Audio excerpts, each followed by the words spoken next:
नमस्कार, प्रणाम, आदाब, वंदे मातरम, भारत माता की जय। प्यारे बच्चों, साथियों, मित्रों, सभी का स्वागत है आपके इस YouTube सेशन में। आप सारे लोग फटाफट टकाटक आ जाए। आइए, क्वेश्चन नंबर 1 है आपका, the following sentence have been split into 5 segments, identify the segment that contains grammatical error और नॉट। यानी आपको यहां पे ग्रामेटिकल एरर फाइंड करना है। This project which is funded by the United Nations has helped over 4 lakh Indians overcome poverty. अब यहां पे देखिए, दिस प्रोजेक्ट की बात करें, दिस प्रोजेक्ट विच, सबसे पहले प्रोजेक्ट आपका नाउन है जिसके लिए आपका रिलेटिव प्रोनाउन विच आया है नॉन लिविंग के लिए, और प्रोजेक्ट के अकॉर्डिंग आपका लगा है यहां पे इज।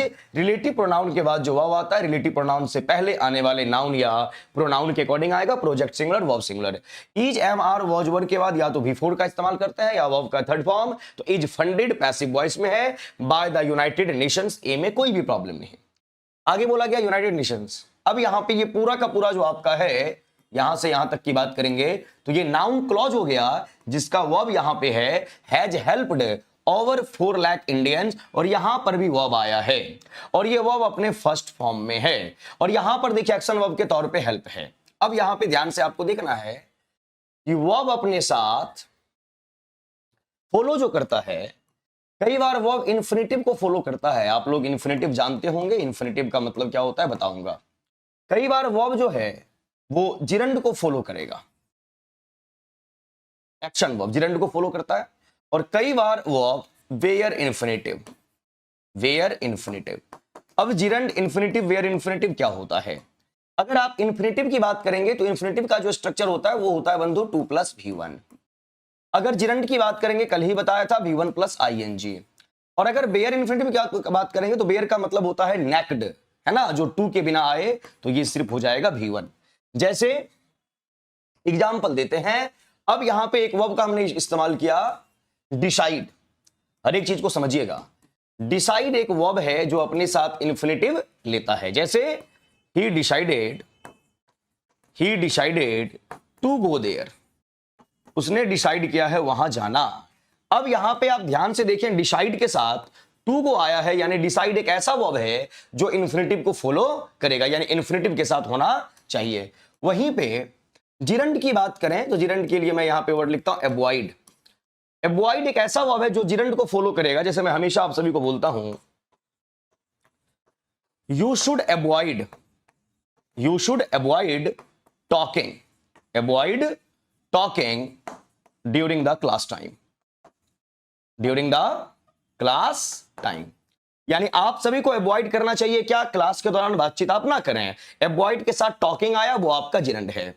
यहीं पे बेयर इन्फिनेटिव की बात करेंगे तो बेयर इन्फिनेटिव जो फॉलो करता है, जैसे एक वर्ड आया है, वर्ब आया हेल्प, है ना, और हेल्प के साथ बेयर इन्फिनेटिव चाहिए। जैसे he helped me go there, उसने मुझे हेल्प किया वहां जाने में। ही हेल्प्ड मी, हेल्प्ड है और यहां पे सिर्फ गो लगा है यानी V1, इसको बोलते हैं वेयर इन्फिनेटिव। तो वर्ब एक्शन वर्ब जो आपका होता है वह 3 चीजों को फॉलो करेगा ऑब्जेक्ट के तौर पे, इन्फिनेटिव, जिरंड और वेयर इन्फिनेटिव। यहां पे हेल्प्ड है और हेल्प्ड के अकॉर्डिंग आपका ओवरकम यानी V1 यानी वेयर इन्फिनेटिव। बिल्कुल सेंटेंस करेक्ट है। राइट आंसर जो हमारा होगा वो होगा हमारा ई फॉर एलिफेंट, जबकि आपके आंसर की मैं आंसर सी दिया है वो रॉन्ग माना जाएगा। ना, वेयर इन्फिनेटिव होना चाहिए। हेल्प वेयर इन्फिनेटिव को फॉलो करता है, ध्यान रखना है। He helped me, to go नहीं, टू गो बोलने में सही लगता है बट ग्रामेटिकल वो रॉन्ग होता है। He helped me go there, ये ध्यान रखना है। टी नहीं होगा, ई होगा। चलिए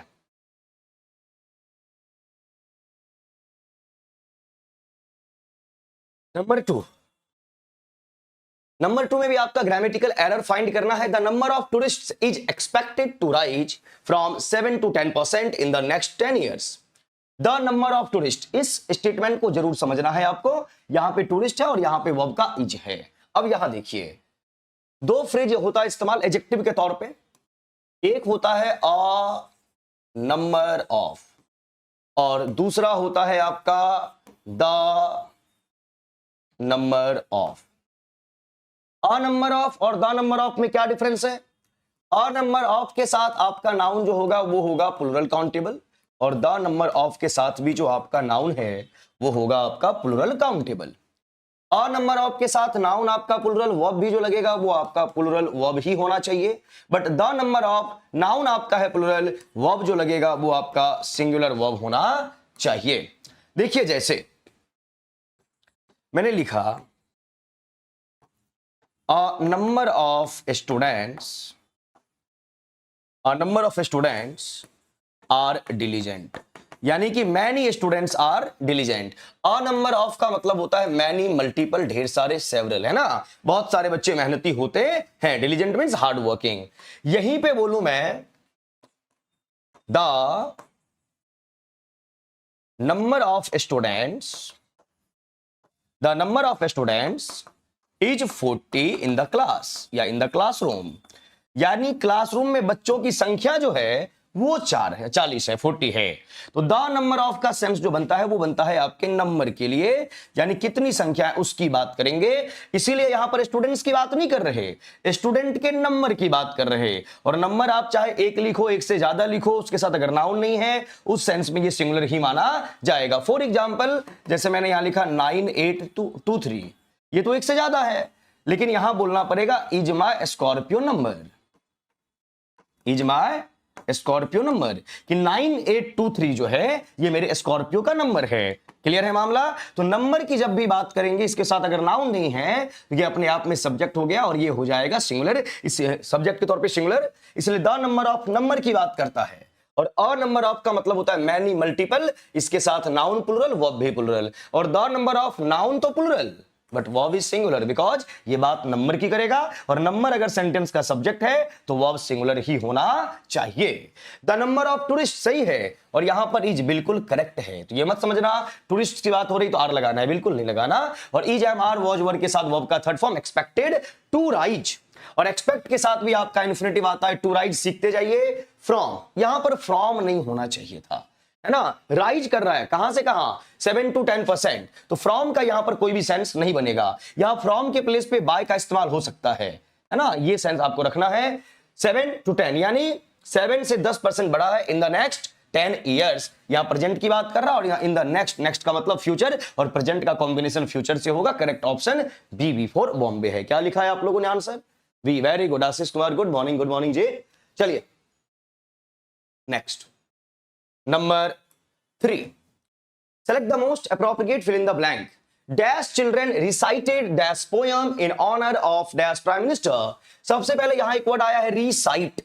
recite की अगर बात करें तो सबसे पहले एक वर्ड है cite, cite, CIT, cite का मतलब होता है to say something, कुछ कहना, to say something, है ना। यहीं से वर्ड आता है रिसाइटेशन नाउन के तौर पे, और रिसाइटेशन का मतलब मंत्र का उच्चारण करना, ओम नमः शिवाय, ओम नमः शिवाय, ओम नमः शिवाय जो आप बोलते हैं, रिसाइट। अब यहां पर चिल्ड्रन की बात करेंगे। चिल्ड्रन आपका होता है प्लुरल नाउन, इसका सिंगुलर फॉर्म चाइल्ड होता है। अब चिल्ड्रन लगा हुआ है तो ए का इस्तेमाल तो कभी होगा नहीं, बिकॉज नाउन आपका है प्लुरल, इस ऑप्शन को आप एलिमिनेट कर दें। The children recited a poem, the children recited यानी पोयम को गाया जा रहा है, बोला जा रहा है।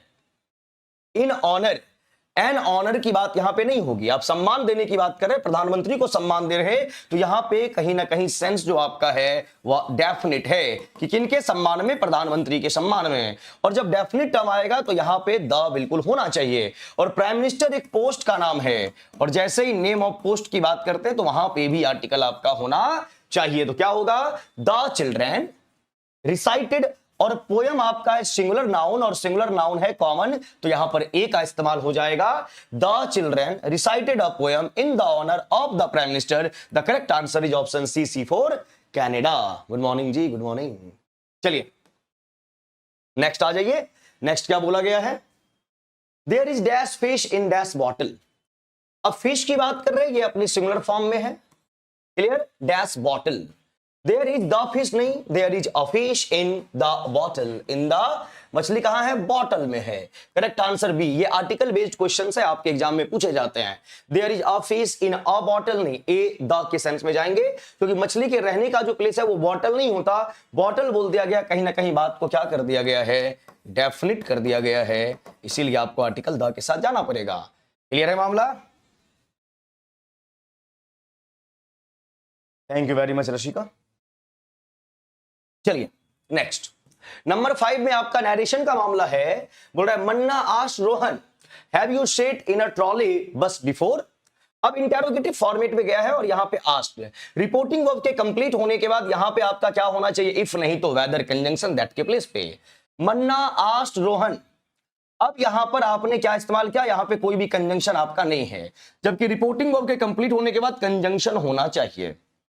बी में मन्ना आस्क्ड रोहन, यहां पर भी आपके रिपोर्टिंग वर्ब के कंप्लीट होने के बाद कंजंक्शन नहीं है, और मन्ना आस्क्ड रोहन यहां पर आपने इफ का इस्तेमाल किया और इस यू को आपने रोहन के अकॉर्डिंग चेंज किया तो ही कर दिया, मामला बिल्कुल सही है यहां पे ही, लेकिन टेंस को भी बदलना पड़ेगा बिकॉज आस्क्ड आपका है V2 और रिपोर्टिंग वर्ब अगर मेरा पास्ट में है, रिपोर्टेड स्पीच प्रेजेंट के परफेक्ट में है, तो चेंज जब करेंगे डायरेक्ट से इनडायरेक्ट में तो पास्ट के परफेक्ट में जाना चाहिए।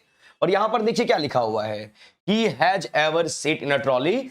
हैज के प्लेस पे यहां क्या होना चाहिए था, हैज के प्लेस पे हैड होना चाहिए कॉन्सेप्ट के अकॉर्डिंग, बिकॉज यहां पर आस्क्ड यानी कि V2 है और टेंस का कॉम्बिनेशन पास्ट का पास्ट से होता है, प्रेजेंट या फ्यूचर से नहीं होता। उस कॉन्टेक्स्ट में हमारा आंसर ई होना चाहिए। आंसर की में आंसर सी दिया है, कुछ आंसर साथ ज्यादा गलत है, आप ध्यान रखेंगे, ई होना चाहिए।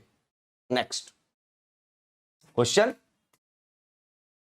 Farhan asked Gita could you lend me 100 rupees until tomorrow. यहां पर भी आस्क्ड की बात कर रहा है यानी इंटेरोगेटिव, और यहां पे हेल्पिंग वर्ब से स्टार्ट हो रहा है इंटेरोगेटिव। जैसे ही रिपोर्टिंग वर्ब कंप्लीट होगा डायरेक्ट से इनडायरेक्ट में रिपोर्टिंग वर्ब के बाद कंजंक्शन इफ नहीं तो वेदर चाहिए। फरहान आस्क्ड गीता, ठीक है, इफ नहीं तो वेदर का आप इस्तेमाल करते हैं, ठीक। अब यू को चेंज करना पड़ेगा गीता के according because second person reporting verb के ऑब्जेक्ट के अकॉर्डिंग, और सी हो गया, और कुड का तो कुड ही करोगे बिकॉज पास्ट ही होता है कुड, और यहां पे लैंड, और यहां पर मी का इस्तेमाल है जो कि आई फैमिली का member first person reporting verb के सब्जेक्ट के अकॉर्डिंग, फरहान के अकॉर्डिंग ही, और ही का ऑब्जेक्ट क्या होता है, him. 100 rupees until tomorrow, tomorrow को भी चेंज करना है the next day, the following day, आपने एज इट इज रखा इसीलिए आपका ऑप्शन ए नहीं होगा। बी में Farhan asked Geeta whether she could lend him 100 rupees until the next day, बिल्कुल करेक्ट आंसर है बी। और सी में Farhan asked Geeta whether she could lend me, भैया फर्स्ट पर्सन का मेंबर है तो रिपोर्टिंग वर्ब के सब्जेक्ट के अकॉर्डिंग चेंज होना चाहिए, तो ये ऑप्शन भी आपका क्या हो गया, एलिमिनेट। करेक्ट आंसर क्या, B for Bombay. Julie Kumari good morning. Julie आप रेगुलर क्यों नहीं आते, आप कभी कभी आते हो, रेगुलर आना है ना, रेगुलर आइए, रेगुलर। कोई प्रॉब्लम समस्या, क्यों नहीं आ पाते रेगुलर। चलिए नंबर 7 में आपका एक्टिव से पैसिव का मामला है, select the correct passive form of the given sentence. Do you understand what I mean.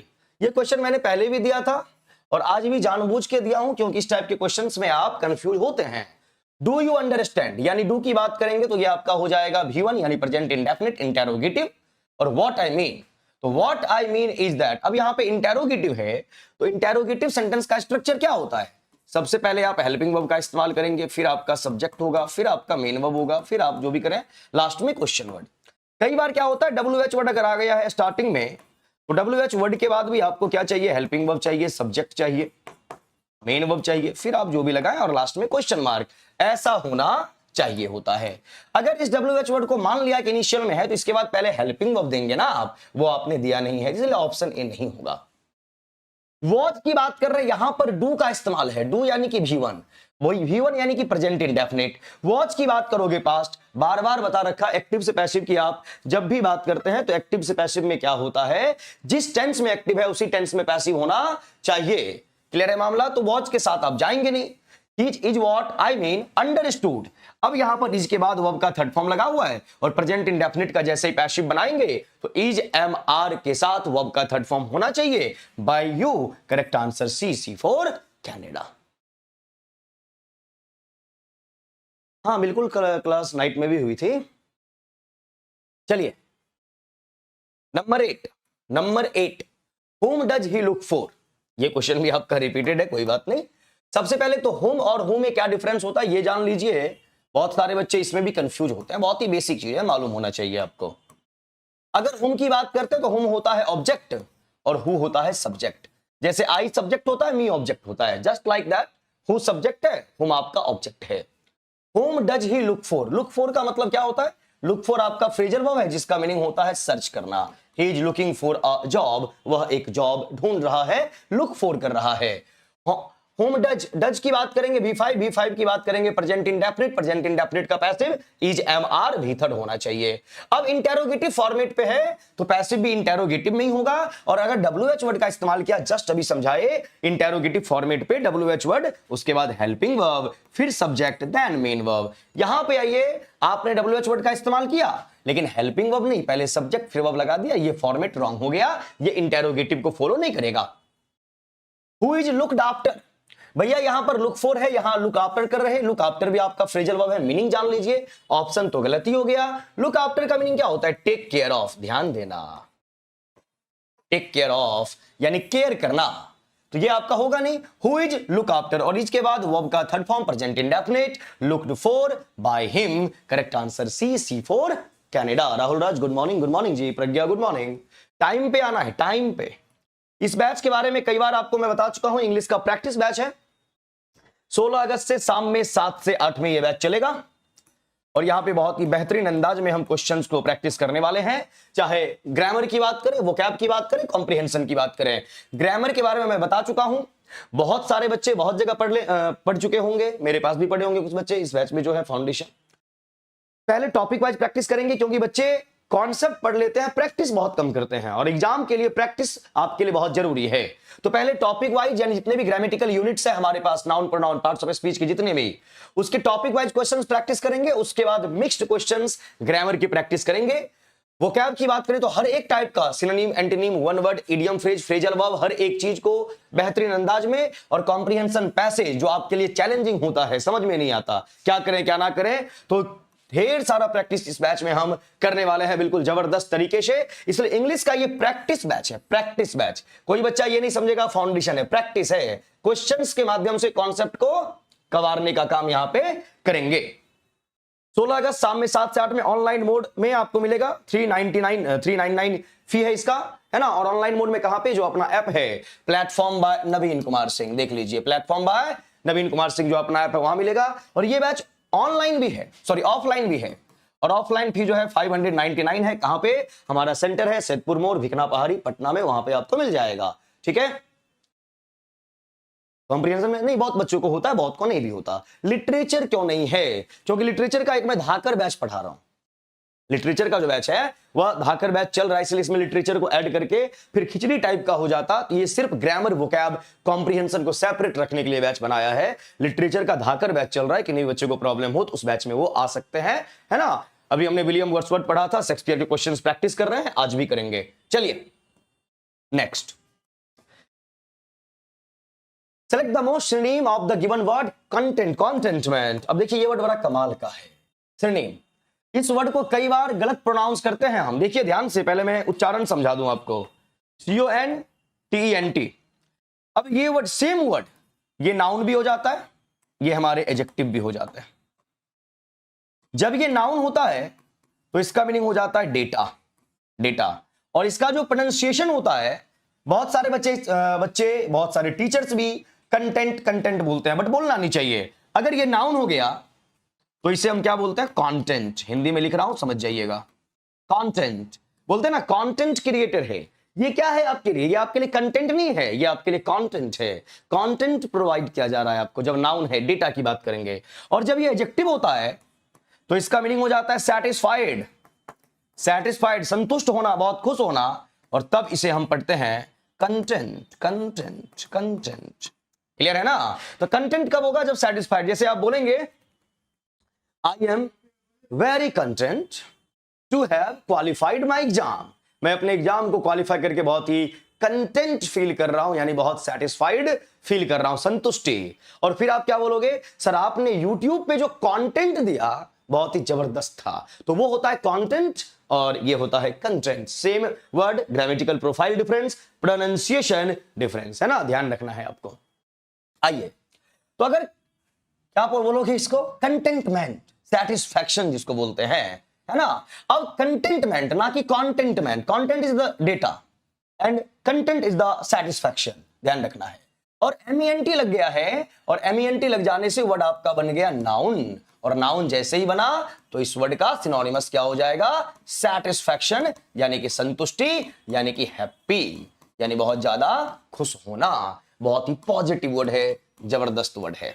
आइए आंसर फाइंड करें। क्राफ्टीनेस, नेस किसी भी वर्ड का सफिक्स हो, वर्ड हो जाता है हमारा noun, abstract noun. Craft word की बात करेंगे, क्राफ्ट का मीनिंग होता है स्किल, क्राफ्ट का मीनिंग होता है स्किल। क्राफ्ट की बात करें तो क्राफ्ट का मीनिंग होता है टैलेंट, क्राफ्ट का मीनिंग होता है ADROIT, एड्रॉइट, है ना, और एड्रॉइटनेस बोल सकते हैं।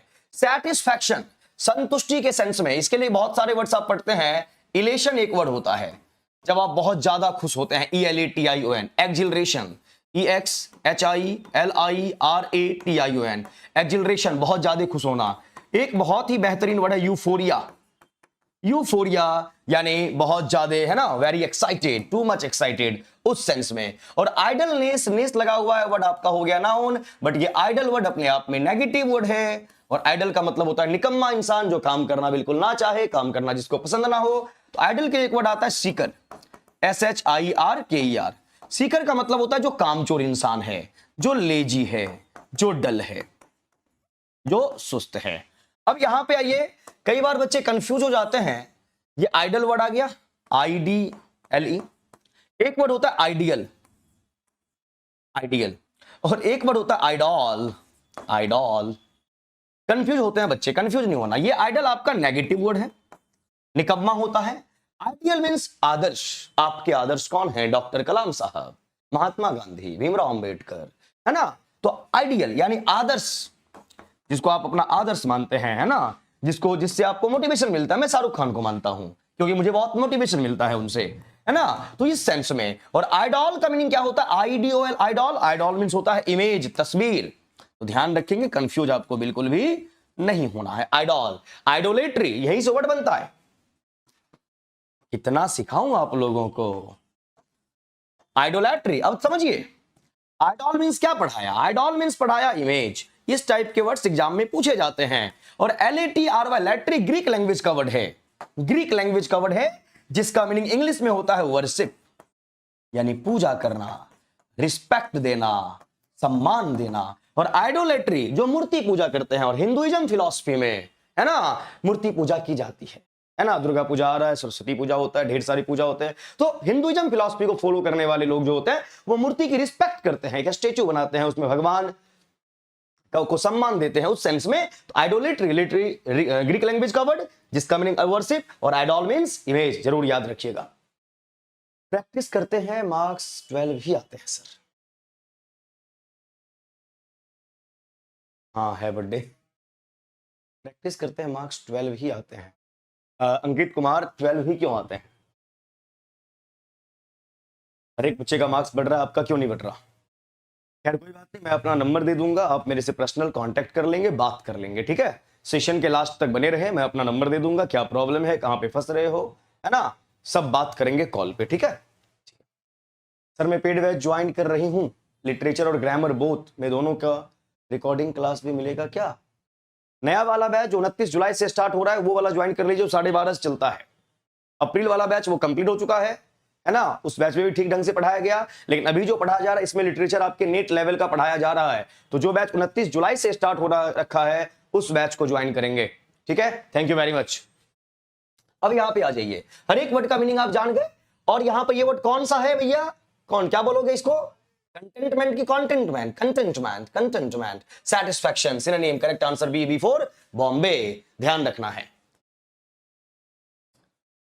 फिक्शन, फिक्शन, फिक्शन वर्ड आपका जो है, ये नाउन के तौर पे काम करता है, आपको मालूम होना चाहिए। और इसी फिक्शन से, आप लोग लिटरेचर पढ़ने वाले बच्चे हैं, फिक्शनल वर्ड बहुत सुने होंगे। Fictional character, fictional character. और AL किसी भी वर्ड के लास्ट में आ जाए, वर्ड आपका एडजेक्टिव हो जाता है। और फिक्शनल का मतलब क्या होता है? फिक्शनल का मतलब होता है related to imagination, related to imagination. जहां पे इमेजिनेशन की बात करें, फिक्शनल यानी बोलते हैं ना कि इस घटना का वास्तविकता से कोई भी लेना देना नहीं है, ये काल्पनिक है। फिक्शनल वही है आपका रिलेटेड टू इमेजिनेशन, फिक्शन। अब आइए, नाउन है ये, और फिक्शनल आपका एडजेक्टिव। Imaginary, imaginary. अब इमेजिनरी वर्ड को कहां से पढ़ोगे भैया, आ जाइए। एक वर्ड होता है इमेजिन करना, IMAGINE। एक वर्ड है आपका इमेजिनेशन, क्या है आपका इमेजिनेशन। और एक वर्ड है इमेजिनरी, और एक वर्ड और भी होता है, कंफ्यूज आप नहीं करेंगे, इमेजिनेटिव। इस तरीके से वो क्या बैच में पढ़ाया जा रहा है। नया बैच भी आएगा वो क्या बैच का, परेशान नहीं होना है। अब आइए इमेजिन की बात करते हैं। अगर इमेजिन आपका होता है वर्ब, इमेजिनेशन IUN वर्ड आपका हो गया नाउन। इमेजिनेटिव और इमेजिनरी ये आपका है एडजेक्टिव, और इमेजिनेटिव भी है एडजेक्टिव। बट दोनों वर्ड में डिफरेंस है। क्या डिफरेंस है?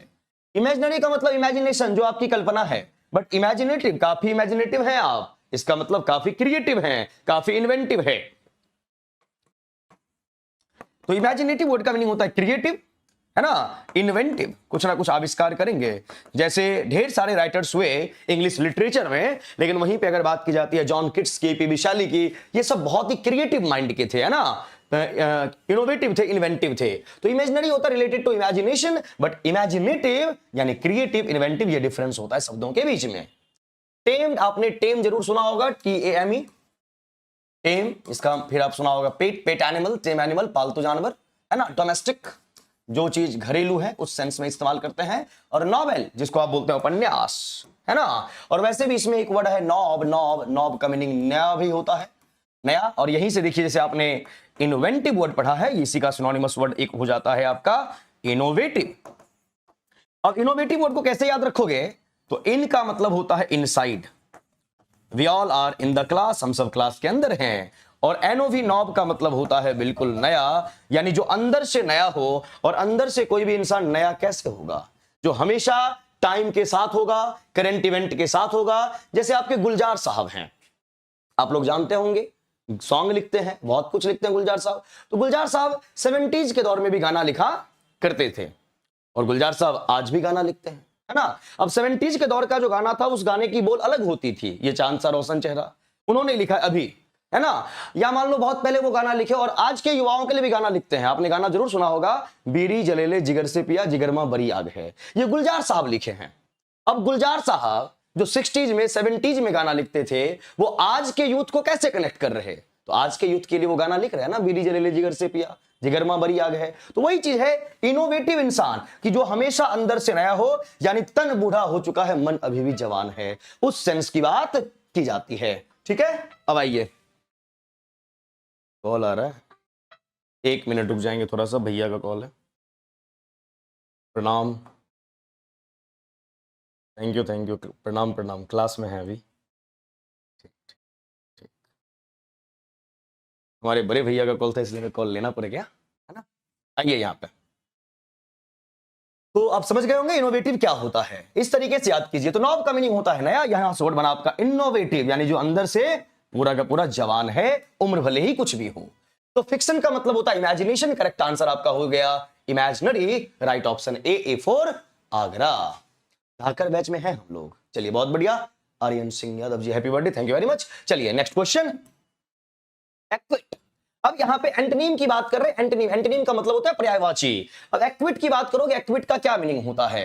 एक्विट का आपने हिंदी में एक वर्ड सुना होगा, बरी कर देना, यानी फ्री कर देना, यानी मुक्त कर देना, आजाद कर देना।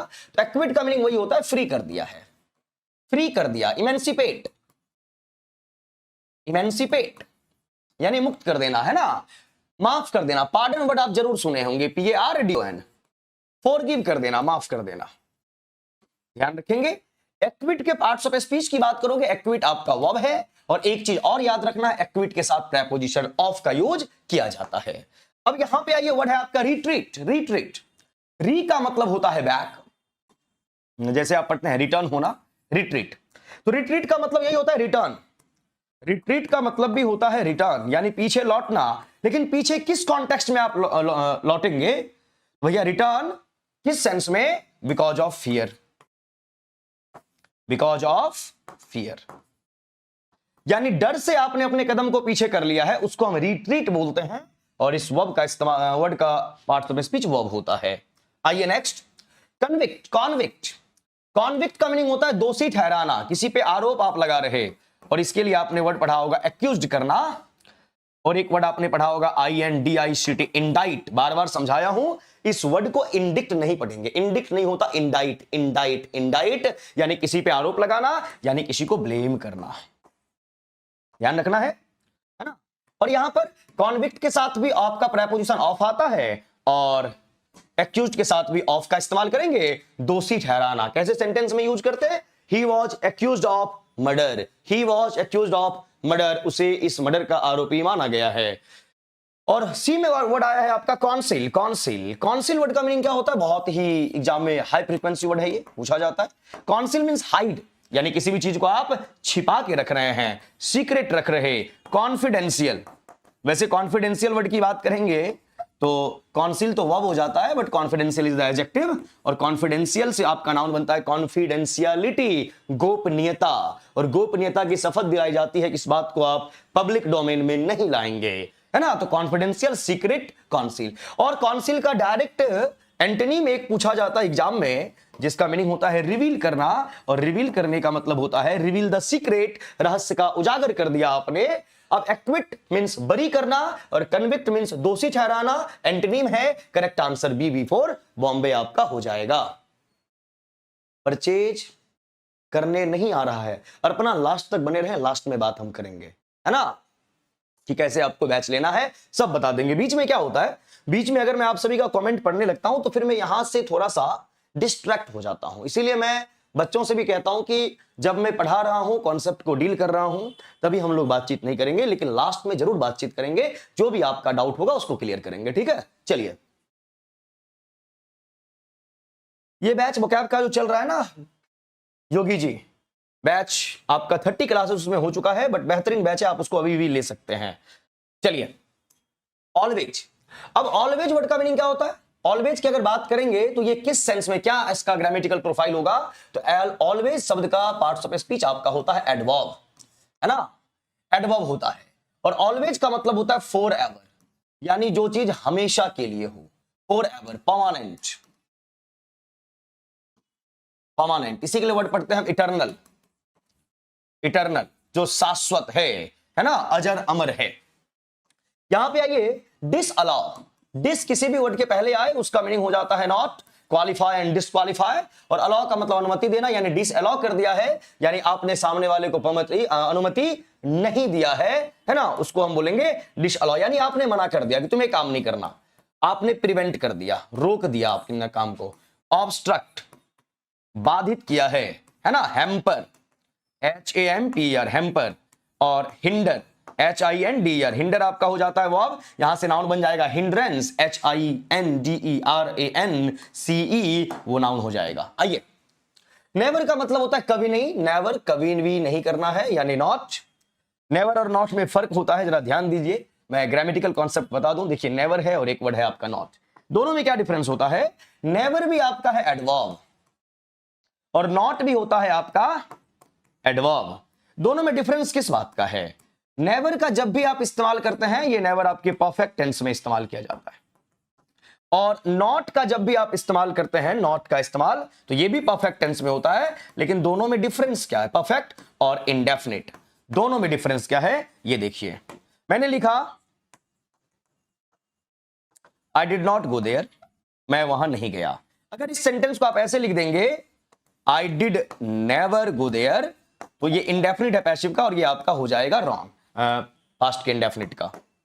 अब यहीं पे नेवर का इस्तेमाल करते हैं, जैसे कि I have never visited Agra, है ना, I have never visited Agra, ये ड्यूरेशन को बता रहा है। ये नेवर यहां पर जो आया है नेगेटिव सेंस में, ये बताता है ड्यूरेशन को।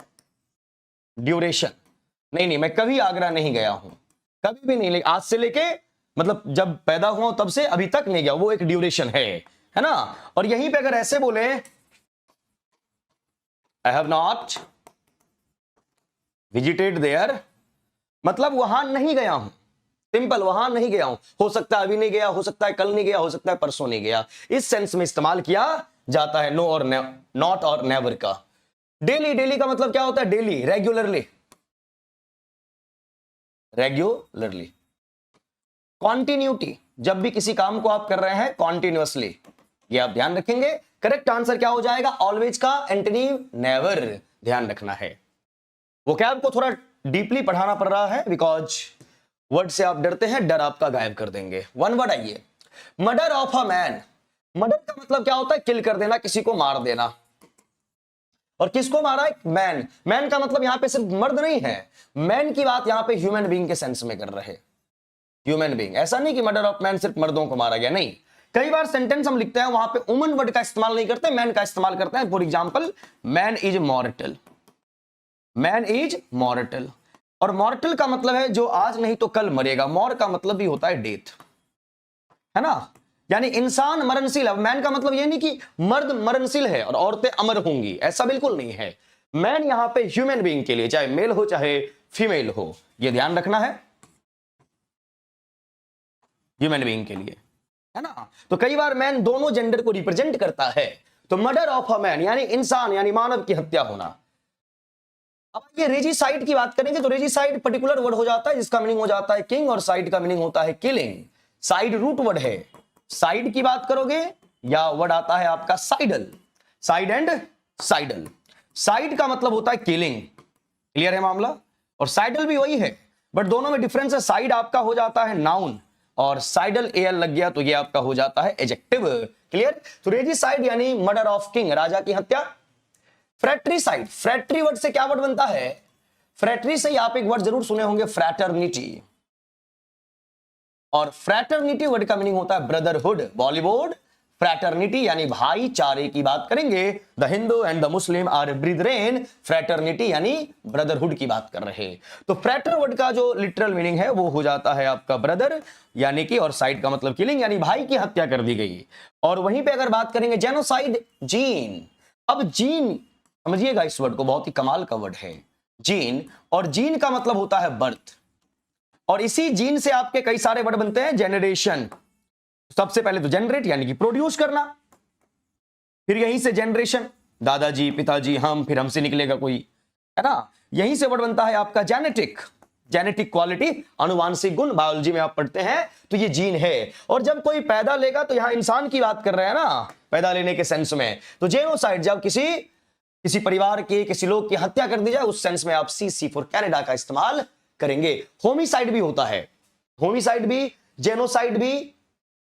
जेनोसाइड का मतलब होता है किसी पर्टिकुलर ग्रुप को मार देना, है ना। जीन, आप किसी परिवार में पैदा लिए हैं, वो परिवार किसी खास रिलीजन, कम्युनिटी, कास्ट से बिलोंग कर रहा है ना। जैसे 1984 का जेनोसाइड हुआ, सिख जेनोसाइड। क्यों? सिर्फ सिख लोगों को मारा गया। तो इसलिए होमिसाइड किसी भी मानव की हत्या कर देना, और जेनोसाइड किसी पर्टिकुलर रिलीजन, कास्ट, कम्युनिटी के लोगों को मारना, उस सेंस में इस्तेमाल करेंगे, है ना। चलिए, गुड आफ्टरनून जी। चलिए नेक्स्ट क्वेश्चन 14 की बात कर लो। यूज ऑफ फोर्स और threats to get someone to agree to something. किसी पे आप फोर्स कर रहे, जब थ्रेट कर रहे, धमकी दे रहे, जबरदस्ती कर रहे, someone to agree to something, यानी किसी भी चीज मनवाने के लिए, किसी भी चीज को मनवाने के लिए आप जोर जबरदस्ती कर रहे हैं कि मानना ही पड़ेगा, तुम्हें करना ही पड़ेगा। ऐसे एक्शन को क्या बोलोगे? कोर्शन। और कोर्शन आपका नाउन है, ION लग गया तो वर्ड आपका नाउन, यहीं से वर्ब हो जाता है COERC, कोर्स। और कोर्स का मतलब होता है जबरदस्ती करना, फोर्सफुल्ली, फोर्सफुल्ली जबरदस्ती करना, उस सेंस में कोर्स वर्ड आएगा। कन्विक्शन, आपका क्या कन्विक्शन है, यानी आपने खुद के लिए क्या कन्विक्शन दिया है, क्या प्रॉमिस किया है खुद से, उस सेंस की बात करते हैं, है ना। डिटर्मिनेशन, कन्विक्शन मींस डिटर्मिनेशन, जब तक तोड़ेंगे नहीं तब तक छोड़ेंगे नहीं, वो वाला डायलॉग, वो attitude. And next confession. Confession आपका नाउन है, यहीं से आपका वर्ड बनता है कन्फेस, और कन्फेस का मतलब होता है टू एक्सेप्ट वंस मिस्टेक, अपनी गलती को स्वीकार कर लेना, है ना। कन्फेशन जरूर याद रखिएगा, बहुत अच्छा वर्ड है। टू एडमिट वंस मिस्टेक, जब आप अपनी गलती को क्या कर लेते हैं, एक्सेप्ट कर लेते हैं, उसे कन्फेशन कहेंगे। तो यूज ऑफ फोर्स और threats to get someone to agree to something. The correct answer is option A for Agra. ध्यान आपको रखना है, बहुत बढ़िया, बहुत अच्छे। क्या नाम है आपका? प्रेम सुधा, लास्ट में आपने एक्स लगाया है। कुमारी, गुड आफ्टरनून। और आई थिंक आप फर्स्ट टाइम मुझे इस YouTube चैनल पे दिख रहे हैं, आपका हार्दिक हार्दिक स्वागत है। आइए इडियम की बात करते हैं। The case was held over due to the great opposition to it. Case को हेल्ड ओवर कर दिया गया है ड्यू टू किसी भी चीज के रीजन को बतलाता है। क्यों किया गया held over? The great opposition, क्योंकि सामने जिस पे वो केस लड़ रहा है ना बहुत ही तगड़ा इंसान है। चलिए बहुत बहुत आपका हार्दिक अभिनंदन है यहाँ पे, और सेशन में आप बने रहेंगे शुरू से लेकर लास्ट तक। और डेली ये सेशन मंडे टू फ्राइडे 11 से 12 चलता है, 11 से 12:30। और हाँ एक चीज, आपका ये जो टाइम है ना 11 से 12:30 का, ये मंडे से चेंज हो जाएगा। क्या टाइम होगा मैं आपको बता दूंगा लास्ट में। चलिए, तो हेल्ड ओवर का मतलब क्या होता है? रद्द कर देना, किसी भी चीज को कैंसिल कर देना, किसी भी चीज को पोस्टपोन कर देना, है ना।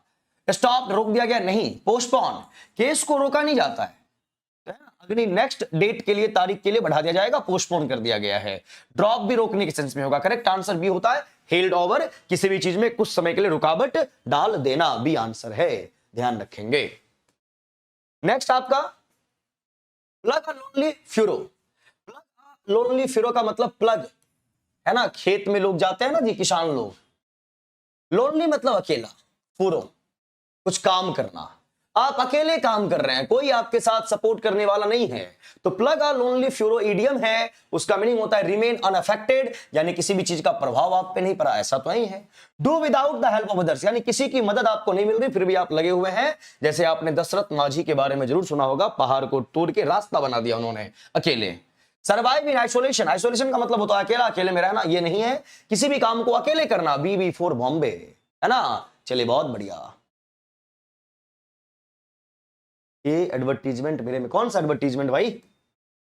चलिए next, select the incorrectly spelled word. Incorrectly, millionaire, millionaire, millionaire, आप अपनी जिंदगी में मिलियनर जरूर बने। आइए, MILLION, सबसे पहले तो मिलियनर, और मिलियनर में याद रखना डबल एल होता है, डबल एन होता है, AIRE होता है। मिलियनर, बिलियनर, है ना। क्या होगा बिलियनर? BILLIONAIRE, है ना। बिलियनर, मिलियनर, करेक्ट आंसर भी हो जाएगा। यहां पर डबल एल है, सिंगल एन है, यहां पर भी डबल एन, सिंगल एन, ऐसा नहीं होना चाहिए। क्लियर? बी आंसर बिल्कुल। चलिए नंबर 18 की बात कर लीजिए। Select the correctly spelled word. Conspicuous, separate, supercilious. Conspicuous के स्पेलिंग देखिए, कॉन्स्पिकुअस, CONSPICUOUS। अब यहां पर देखो CO, भैया ये नहीं होगा। और कॉन्स्पिकुअस वर्ड का मीनिंग होता है जो चीज बहुत ही स्पष्ट हो, जैसे आप बोलते हैं ना बोलचाल में, बहुत ही ओब्वियस है। ओब्वियस का मतलब क्या? ट्रांसपेरेंट, यानी जो चीज बिल्कुल ही क्लियर हो, स्पष्ट हो। Something that is very clear is called conspicuous. Separate के स्पेलिंग SEPARAT, सेपरेट, बिल्कुल सही है। और सुपरसिलियस में SUPERC होना चाहिए, सी होना चाहिए, एस नहीं। और सुपरसिलियस आपका एक नेगेटिव वर्ड है, और OUS वर्ड के लास्ट में है, तो वर्ड का पार्ट्स ऑफ स्पीच जो होगा वह आपका हो जाएगा क्या? एडजेक्टिव के तौर पे, ध्यान रखना है। और सुपरसिलियस वर्ड का जो मीनिंग होता है वह आपका क्या होता है? एरोगेंट होता है, घमंडी होता है। इसी के लिए एक वर्ड और इस्तेमाल कर सकते हैं आप, हॉटी, जो इंसान बहुत ही घमंडी टाइप का हो। मोबाइल बज रहा है, बजने दीजिए, कोई दिक्कत नहीं, यहां पे आ जाओ। और सेपरेट का मतलब क्या होता है? किसी भी चीज को आप डिवाइड कर दिए हैं, यानी किसी भी चीज को आपने क्या कर दिया है? अलग कर दिया। करेक्ट आंसर भी हो जाएगा। बाद बाकी ये दो ऑप्शन आपके करेक्ट नहीं थे, और यहां पे करेक्टली स्पेल्ड बोला गया है। आइए, और ये है वो कैब का बैच। कोई बच्चा अगर ये सोच रहा है ये पुराना बैच है तो आउटडेटेड हो गया है, बिल्कुल भी नहीं है ना, आउटडेटेड बिल्कुल नहीं है। ये बैच आपका, इसमें 34 या 35 क्लासेस हो चुका है आई थिंक। वो कैब का बैच है, और वो कैब को जबरदस्त तरीके से अगर आपको पढ़ना है, सीखना है, जानना है, समझना है, तो इस बैच को आप परचेज कर सकते हैं 299 रुपीज में। ऑनलाइन मोड में अपना ऐप है, प्लेटफॉर्म बाय नवीन Kumar Singh, Google play store से आप डाउनलोड करेंगे, है ना। और वहां पे जाके वो कैब का ये बैच आप फाइंड करोगे, आपको मिलेगा 299 रुपीज में। बहुत ही कम फी में है और बहुत ही जबरदस्त बैच है।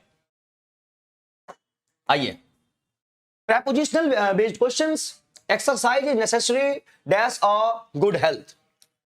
Exercise are necessary for, इसमें सोचना ही नहीं है, for a good health। By तो होगा नहीं, विद का इस्तेमाल हम कर नहीं सकते। कहीं भी डाउट होगा बताना। Question number 20, he was absent dash the meeting। अब आप क्लास मीटिंग से आप एब्सेंट हैं, क्लास से आप एब्सेंट हैं, और एब्सेंट हैं यानी आप उस जगह से सेपरेट हैं। और सेपरेट यानी कि सेपरेशन को बताने के लिए प्रेपोजिशन या तो फ्रॉम का इस्तेमाल करते हैं, या फिर सेपरेशन को बताने के लिए ऑफ का इस्तेमाल किया जाता है। तो सेपरेट इन नहीं होगा, इनका मतलब तो होता है inside, we all are in the class, और इन द क्लास का मतलब प्रेजेंट, ये नहीं होगा। ऑन का इस्तेमाल आप कर नहीं सकते, और आप यहां पे फ्रॉम, सेपरेशन बिल्कुल एब्सेंट फ्रॉम होगा, एब्सेंट फ्रॉम द मीटिंग। बहुत बढ़िया। 21 की बात करते हैं। The truth of the matter finally dash, कि भैया जो सच होता है वो छिपता नहीं है। Truth of the matter finally, ultimately, अंत में वो सब जान ही जाते हैं। Down on, down of, down four. अब देखिए डाउन और दो वर्ड आता है, एक होता है DAWN, एक तो DAWN है, और डॉन का एंटोनिम होता है डस्क। अब समझिए इस दोनों बात को। डॉन का मतलब होता है राइज, सन राइज करता है, और डस्क का मतलब होता है सेट, और इसी डस्क से डस्क की ब्यूटी वर्ड हम इस्तेमाल करते हैं। डस्क की एडजेक्टिव है, डस्क की ब्यूटी। अब समझिएगा डस्क की ब्यूटी किसे बोला जाता है, याद हो जाएगा आपको। देखिए सुबह में जो सूर्योदय होता है ना, सूरज जब निकलता है, तो वो लालिमा जो होती है ना, लालिमा प्रातः काल में, उसको बोलते हैं डॉन, DAWN। डस्क होता है जब शाम में सूरज नीचे की ओर जाता है ना, तो वो लालिमा नहीं अब कालिमा हो जाती है, अंधकार फैलता है, उस मोमेंट को हम बोलते हैं डॉन, डस्क। क्लियर है मामला। इसी डस्क से डस्क की ब्यूटी बना, और ब्यूटी का इस्तेमाल जब भी होता है लेडीज के लिए होता है, गर्ल्स के लिए होता है। क्लियर है मामला। तो ऐसी कोई लेडी, ऐसी कोई गर्ल जो जिसका स्किन कलर सांवला हो बट काफी सुंदर दिखे, है ना। और ये डस्क की ब्यूटी सबसे पहले जो बॉलीवुड में इस्तेमाल किया गया, बॉलीवुड की एक टाइम की बहुत ही फेवरेट, मतलब क्या बोलते हैं, बहुत ही बेहतरीन अदाकारा, जिनका नाम आपने जरूर सुना होगा, बिपाशा बसु। बिपाशा बसु को बॉलीवुड में डस्क की ब्यूटी सबसे पहले बोला गया, बिकॉज उनका कलर जो है, स्किन कलर सांवलापन है, लेकिन वो काफी सुंदर थी, हॉट थी, उस सेंस में उनको डस्क की ब्यूटी बोला गया। तो डस्क मतलब होता है वो सूर्योदय के शाम का समय जब अंधकार फैले, और वहीं से डस्क यानी सांवलापन, लेकिन सांवलापन है फिर भी अट्रैक्टिव है, डस्क की ब्यूटी, याद रखेंगे।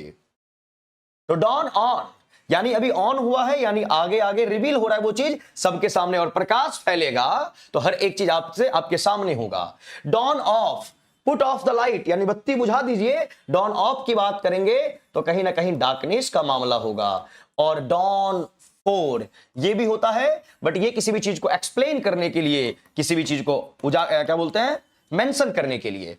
बोल रहा है सच्चाई जो है वो कभी छिपती नहीं है, कभी ना कभी फाइनली अंत में ही उजागर हो जाती है, यानी सबके सामने, यानी प्रकाश का सेंस। करेक्ट आंसर क्या होगा, डॉन ऑन, ध्यान जरूर रखना। ठीक है, आगे बढ़ते हैं।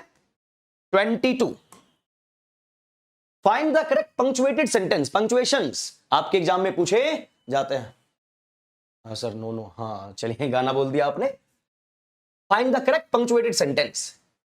Is it still raining, no it's stopped. अब देखिए यहां पे या इट्स लगा हुआ है, समझिएगा बात को। एक आपका होता है इट्स और एक आपका होता है ये वाला इट्स, दोनों में क्या डिफरेंस है। ये जो इट्स है ना, ITS, ये आपका एडजेक्टिव है, और ये जो IT अपॉस्ट्रोफी एस है ना, इसमें एक है आपका सब्जेक्ट और एक है आपका वर्ब। फॉर एग्जांपल इस इट्स का मतलब हो जाता है it is, it was and it has. For example मैंने बोला इट्स फ्राइडे, इट्स फ्राइडे, इसका मतलब इट इज फ्राइडे, यानी आज शुक्रवार है। फिर मैंने बोला इट्स थर्सडे, यस्टरडे, यानी कल जो था वो गुरुवार का दिन था, और कल की बात कर रहे हैं, यस्टरडे आपने बोला पास्ट का टाइम है, तो इसका मतलब हो गया इट वॉज। यहीं पर अगर मैं बोलूं it's been raining, it's been raining, अब बिन किसके साथ आता है, is, am, are, was word के साथ नहीं आता। इसका मतलब हो गया it has been raining since morning, सुबह से बारिश हो रही है। क्लियर है ना। चलिए, और ये वाला जो इट्स, ये एडजेक्टिव है, ये एडजेक्टिव है, और एडजेक्टिव का काम होता है नाउन को क्वालिफाई करना। For example everything has its own beauty, हर एक चीज की अपनी सुंदरता होती है। Beauty is the noun and any type of parts of speech that qualify a noun is called adjective. It's आपका क्या हो गया, एडजेक्टिव, ये वाला क्या हो गया, subject and verb, it is, it was, it has. यहां पर बोल रहा है इट्स स्टॉप्ड, भैया एडजेक्टिव के बाद वर्ब का थर्ड फॉर्म नहीं आता, वर्ब का third form is, am, are, was word के बाद आएगा, तो यहां पर इट इज होना चाहिए। इस इट्स को इस वाले इट्स में आपको बदलना पड़ता, यहां पर भी है नहीं चलेगा। Is it still raining, is के साथ वर्ब का फोर्थ फॉर्म प्रेजेंट का कॉन्टिन्यूअस, एंड इट्स मतलब इट इज, और ये वर्ब का थर्ड फॉर्म यानी passive voice. Correct answer C for Canada. Next 23, find the correct punctuated sentence. क्या बोला गया है? मिस्टर प्रेसिडेंट, यही सब आपको सिखाता हूं। आप कई बार नाम लिख के भेज देते हो, बट आपका नाम जो है लिख तो देते हैं आप, अब प्रॉपर नाउन है, कॉमन है, ये आप ध्यान नहीं देते।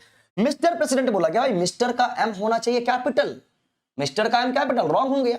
ये सब चीज ध्यान देना है। आप किसी का नाम लिख रहे, मान लो सुमेश, तो एस उसका कैपिटल होना चाहिए, प्रॉपर नाउन है।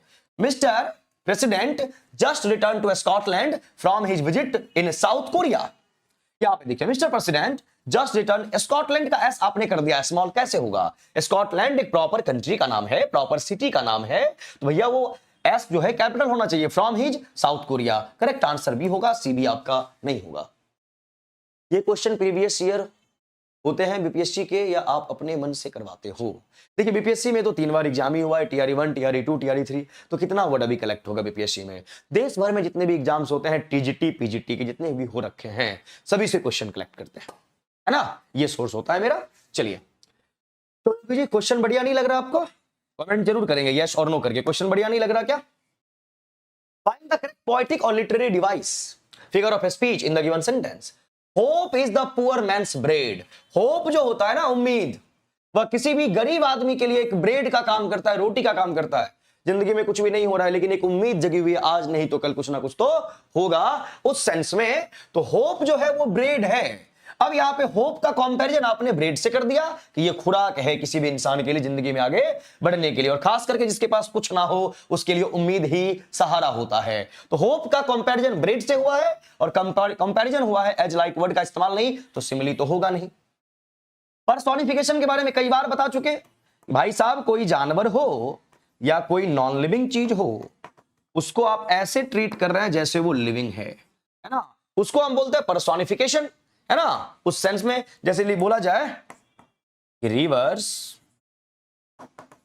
सिंग the song in there way या इन हर वे।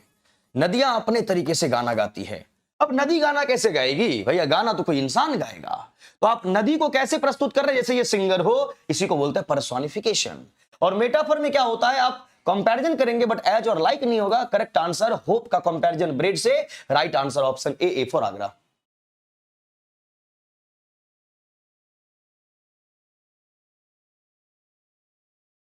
नहीं, आपका एग्जाम जो है ओवरऑल हर एक चीज लिया जाता है ना? और देखिए बीपीएससी टीजीटी और पीजीटी का एग्जाम लेता है, और ये जो क्वेश्चंस का लेवल है बीपीएससी का, दिमाग खराब है उसका, इसलिए कुछ भी पूछ रहा है। आप पूरे देश भर में टीजीटी पीजीटी के एग्जाम्स पेपर को देखें आपको लगेगा टीजीटी पीजीटी का क्या स्टैंडर्ड होता है। चाहे यूपी टीजीटी देख लीजिए, राजस्थान वाला देख लीजिए, वो टीजीटी पीजीटी जो टीचर बनाएगा ना, हाई स्कूल का टीचर, प्राइमरी स्कूल का टीचर, मिडिल स्कूल का टीचर, तो वो टीचिंग एग्जाम के अकॉर्डिंग उनका पैटर्न होता है, और अपने पैटर्न के अकॉर्डिंग वो एग्जाम भी लेते हैं। बट हमारे बीपीएससी वाले बनाना इनको टीचर है, एग्जाम ये प्रोफेसर वाला लेते हैं, है ना? तो ये टीचर या कोई भी टीचर जो आपको इंग्लिश पढ़ा रहे हो, उनकी प्रॉब्लम नहीं है, ये कमीशन का प्रॉब्लम है। इसलिए बीपीएससी पे भरोसा करना थोड़ा सा प्रॉब्लम हो जाता है, भरोसा कैसे करें। इसलिए आपका जो भी बैच होता है उसमें मैं जो भी ग्रामर डील करता हूं, बिल्कुल ऐसे डील करता हूं जैसे एसएससी सबके एग्जाम में किया जाता है, ताकि आपको वहां पे प्रॉब्लम ना हो अगर ग्रामर का लेवल बढ़ा दिया तो। लिटरेचर जो आप पढ़ते हैं, हर एक ऑप्शन को आप देखते हैं, क्लियर करते हैं, या धाकर बैच है मेरा, या जो टीआरई 4 के लिए बैच चल रहा है, बच्चे भी बोलते हैं सर इस लेवल का लिटरेचर पढ़ाओगे? डेफिनेटली पढ़ाएंगे, क्योंकि आप बीपीएससी टीआरई 4 की तैयारी कर रहे हैं, और वो आपसे क्या पूछ दे कहना मुश्किल है ना? इसलिए लेवल थोड़ा अप करके ही जा रहे हैं। Opportunity Knox at the door, अब वही चीज कि भैया अपॉर्चुनिटी जो है आपका दरवाजा खटखटाएगी। अब दरवाजा नॉक करने का काम कोई इंसान करेगा, है ना? तो आप यहां नॉन लिविंग को लिविंग बना रहे, तो भाई आयरनी तो विडंबना होती है, मेटाफर तो कंपैरिजन होता है। नॉन लिविंग को आपने ऐसे बनाया जैसे वो नॉक करेगा, दरवाजा नॉक करेगा, कोई इंसान करेगा, इसी को बोलते हैं पर्सोनिफिकेशन भी, है ना जी? हाँ, आइए, और ये है बीपीएससी टीआरई 4.0 का बैच। चाहे 6 to 8 की बात करें, 9 10th की बात करोगे, 11 12th की बात करोगे, 999 फी है ऑनलाइन मोड में। और ऑनलाइन मोड में कहां मिलेगा? तो अपना ऐप है, यहां पे देखिए, प्लेटफॉर्म बाय नवीन कुमार सिंह, वहां पे मिल जाएगा। अगर कॉम्बो बैच चाहिए वो बैच भी आपको मिल जाएगा, 6 to 8, 9, 10, 11, 12, 1999 फी होगी। ऑफलाइन चाहिए तो बंधु ऑफलाइन जो आपका बैच है वह 12:30 से 2:30 में चल रहा है। कहां पर? सैदपुर मोड़, भिकना पारी, पटना। तो जो भी बच्चे बैच लेना चाहते हैं, ये वाला ऑनलाइन मोड में आप जाओगे, इस टाइप का ही थंबनेल मिलेगा सेम कलर में, और ये बैच आपको परचेज करना है। करंट में यही बैच आपका चल रहा है, ध्यान रखेंगे, ठीक है। चलिए 26 grammatical profile question. I do this work change into present perfect continuous. Literal अगर देखें तो टीजीटी पीजीटी का लेवल ये होता है ना। टेंस पूछ लेगा, सिंपल वर्ब पूछेगा ग्रामर से, लेकिन बीपीएससी का भरोसा नहीं कर सकते वो क्या पूछे। बोला गया आई डू दिस वर्क, इसको आप प्रेजेंट परफेक्ट कॉन्टिन्यूअस में चेंज करें। डिड पास्ट का हो गया, I have been doing this work present perfect continuous, have has been before, बिल्कुल करेक्ट आंसर सी हो जाएगा। और आई हैव डन ये प्रेजेंट का परफेक्ट है, ये भी आपका नहीं चलेगा। 27 all the mangoes were distributed among the students. बोल रहा है ये आपका जो ब्रैकेट में लिखा गया द स्टूडेंट्स, ये क्या है? Among the students noun phrase है, एडजेक्टिव फ्रेज है, ऑब्जेक्ट है। अब समझिएगा, all the mangoes were distributed among the students, यानी स्टूडेंट्स के बीच में बांट दो। किनके बीच में बांटना है? स्टूडेंट्स के बीच में। अमंग होम, होम की बात आप कर रहे हैं यहां पे, किनके बीच में? स्टूडेंट्स के बीच में। और होम से जवाब देगा वो आपका होगा नाउन, लेकिन यहां पे दो वर्ड है, द और स्टूडेंट्स, यानी ये आपके 2 वर्ड्स हो गए, तो इसको हम बोलेंगे नाउन फ्रेज। क्या बोलेंगे? Noun phrase. तो हमारा करेक्ट आंसर क्या हो गया? नाउन फ्रेज के तौर पे। अब यहां पे लिटरेचर बेस्ड क्वेश्चंस आ गए। अब ध्यान रखो, बेन जॉनसन्स कॉमेडीज आर। अब ये जो क्वेश्चन है इस लेवल का आपका टीजीटी पीजीटी नहीं पूछता, वो सिंपल पूछता है। बेन जॉनसन के बारे में देगा, कोई एक वक्त देगा ऐसे। ये आपके नेट जेआरएफ लेवल का क्वेश्चन है, मुझे देना पड़ गया, मजबूरी है मेरी, क्योंकि बीपीएससी टीआरई 4 की तैयारी करते हैं आप। लेकिन ये नेट लेवल के जो तैयारी करते हैं ना, जो बच्चे जिनको प्रोफेसर बनना है, वो सब आएंगे यहां पे। बट बीपीएससी का है तो करना पड़ेगा। बेन जॉनसन्स कॉमेडीज आर, और बेन जॉनसन के बारे में आप जानते हैं, इनका एक और नाम है Benjamin Jonson. Benjamin Jonson, Ben Jonson. Volpone, इसी का एक और नाम है वॉलपोन का द फॉक्स, और ये बेन जॉनसन द्वारा लिखा गया है। बार्थोलोम्यू फेयर, ये बेन जॉनसन के द्वारा लिखा गया है। द शूमेकर्स हॉलिडे, ये बेन जॉनसन के द्वारा नहीं लिखा गया है। थॉमस डार्कर, डार्कर ये राइटर है इसके। भैया ये तो आंसर हमारा होगा नहीं। वॉलपोन, द एल्केमिस्ट और इपिशियन, ये बेन जॉनसन के द्वारा तीनों लिखा गया है। यहां पर बात करेंगे वॉलपोन, ये बेन जॉनसन का है। द एल्केमिस्ट भी बेन जॉनसन का है। The night of the burning pastel, ये बेन जॉनसन के द्वारा नहीं लिखा गया है, ये लिखा गया है आपका फ्रांसिस ब्योमांट, फ्रांसिस ब्योमैन, इनके द्वारा लिखा गया है। तो भैया आंसर क्या होगा? बी। अब इस टाइप के क्वेश्चन को सॉल्व करने के लिए हर एक राइटर, हर एक वर्क, हर एक चीज जानना चाहिए। और आपका बीपीएससी इस लेवल का लिटरेचर पूछता है, तो इसमें क्या ही किया जा सकता है। Hrithik Raman, hello sir, hello, नमस्कार, नमस्ते। आर्टिकल के बाद नाउन आता है, या नाउन फ्रेज आएगा, या नाउन क्लॉज आएगा। 29 Who among the following writers belong to the American Beat movement? अब ये अमेरिकन बीट मूवमेंट क्या है? अगर आप अमेरिकन बीट मूवमेंट की बात कर रहे हैं, अमेरिकन बीट मूवमेंट जो हुआ, तो यहां जितने भी राइटर्स थे, जितने भी पोएट्स थे, है ना, जितने भी ऑथर्स थे, सब अमेरिकन फिलॉसफी या अमेरिकन कल्चर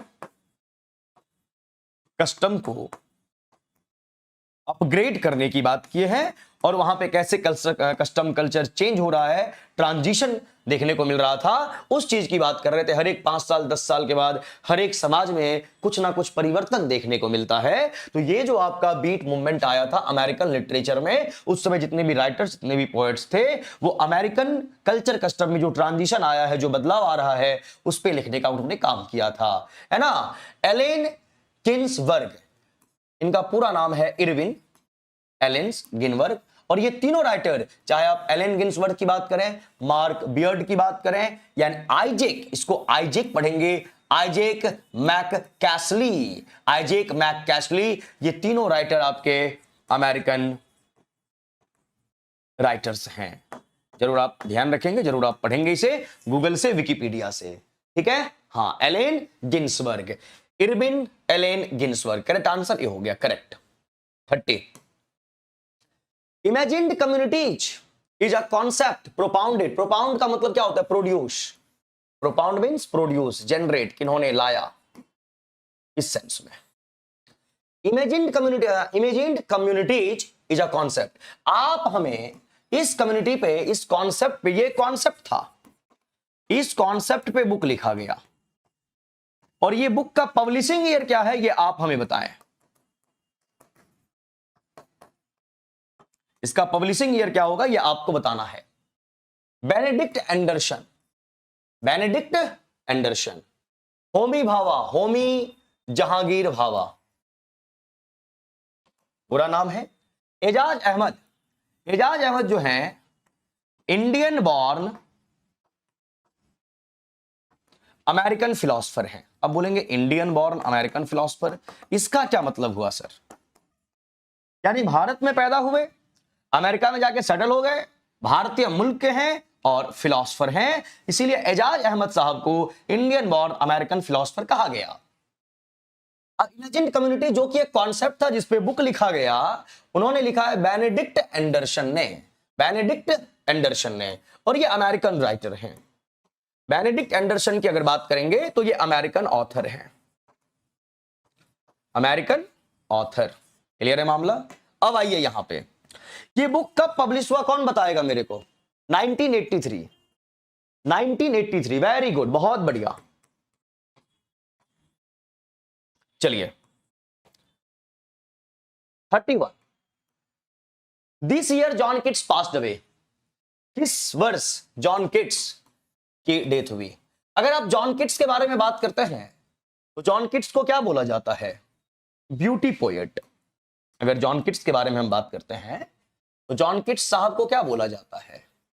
ब्यूटी पोएट, है ना, क्लियर। जॉन किट्स साहब पैदा कब लिए? 1795, और डेथ कब होती है? 1821 में।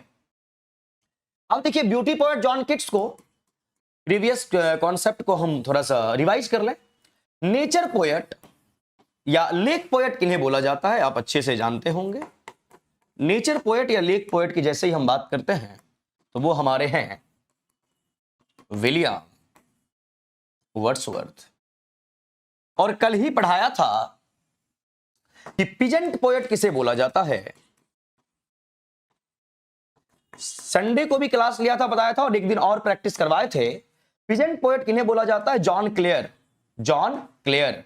इनके बारे में जरूर जब भी टाइम मिले गूगल पे पढ़ा कीजिए आप लोग। फिर आप बात कर रहे थे, थोड़ा बहुत और कर लीजिए, क्वेश्चन पे आएंगे थोड़ी देर में। फादर ऑफ ब्रिटिश या फिर इंग्लिश ड्रामा कौन है? तो फादर ऑफ ब्रिटिश या इंग्लिश ड्रामा की बात करेंगे तो वो हमारे विलियम शेक्सपियर साहब होंगे, विलियम शेक्सपियर। यहीं पे अगर बात फिर से की जाए, father of English classical comedy, father of English classical comedy इन्हें बोला जाता है तो वो नाम है Ben Jonson, Ben Johnson. Father of English literature किन्हें बोलेंगे? ये सब जरूर याद रखिए। फादर ऑफ इंग्लिश लिटरेचर कौन होंगे? चौसर, जॉफरी चौसर साहब, ग्रेट राइटर। आपको ये सब ध्यान में रखना पड़ेगा, क्लियर। और एक चीज और मन कर रहा है पूछने का, national poet of England, national poet of England, तो ये भी आपके हो जाएंगे डब्ल्यू शेक्सपियर, यानी विलियम शेक्सपियर साहब। ध्यान आपको रखना है। अब आइए सवाल पे, this year John Keats passed away 1821।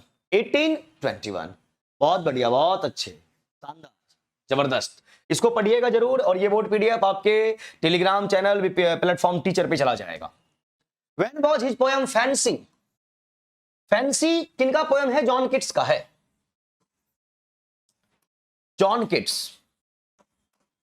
John Keats साहब की पोएम है फैंसी। ये पब्लिश कब हुई थी? कौन बताएगा? 1880, फिर इसमें सुधार करके एक डेट और आया था 1820। तो 1880 दे तब भी आपको जाना है और 1820 दे तब भी आपको जाना है। फर्स्ट टाइम ये, फिर इसमें कुछ अमेंडमेंट किया गया और फिर यहाँ 1820 में भी आया था, है ना। करेक्ट आंसर 1920, 19 कह रही है, नहीं ये वाला 20 या 18 भी आता है। 33, which of the following is Sarojini Naidu's original name? Sarojini Naidu, भाई सरोजनी चट्टोपाध्याय नाम था इनका। ये हैदराबाद में पैदा हुई थी, है ना। इनके पिताजी बंगाली ब्राह्मण थे, है ना। ये सब आपको ध्यान में रखना है। Sarojini Naidu Indian national movement, यानी जब इंडिपेंडेंस आजादी की बात चल रही थी उस समय गांधी जी के साथ इनका भी काफी नाम था। सरोजनी नायडू के बारे में अगर आप बात करेंगे तो ये फर्स्ट इंडियन प्रेसिडेंट रही है कांग्रेस पार्टी की, फर्स्ट इंडियन। सबसे पहले की बात करेंगे तो एनी बेसेंट, एनी बेसेंट यहां की नहीं थी, इंडियन नहीं थी वो, है ना, स्कॉटलैंड की थी एनी बेसेंट। और Sarojini Naidu first Indian lady है जो कांग्रेस पार्टी यानी Indian national Congress Indian national Congress INC, उसकी पहली महिला अध्यक्ष रही हैं सरोजनी नायडू। और आजादी के बाद फर्स्ट लेडी गवर्नर भी रही हैं, ये भी आपको ध्यान में रखना है। क्लियर है मामला? सरोजनी नायडू, इतना नाम आता है।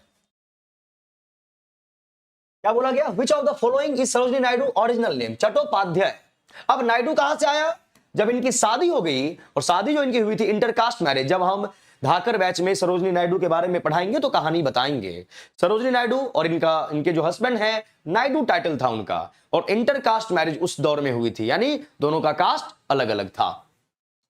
पद्मिनी गंगोपाध्याय नहीं, सरोजनी चट्टोपाध्याय। और चट्टोपाध्याय एक टाइटल है बंगाली ब्राह्मण के लिए, बीबी फॉर बॉम्बे, लेकिन पैदा कहां हुई थी? हैदराबाद में। अपर्णा मुखोपाध्याय बिल्कुल नहीं, Sarojini Chattopadhyay. Name of the home town? Sarojini Naidu, अभी जस्ट बोला कहां पैदा हुई थी? हैदराबाद में, बक्सर में, सिरमपुर में बिल्कुल नहीं। विच author helped R.K. Narayan? R.K. Narayan का फुल नेम कौन कौन बताएगा मेरे को? R.K. नारायण बोलिए। रसीपुरम, रसीपुरम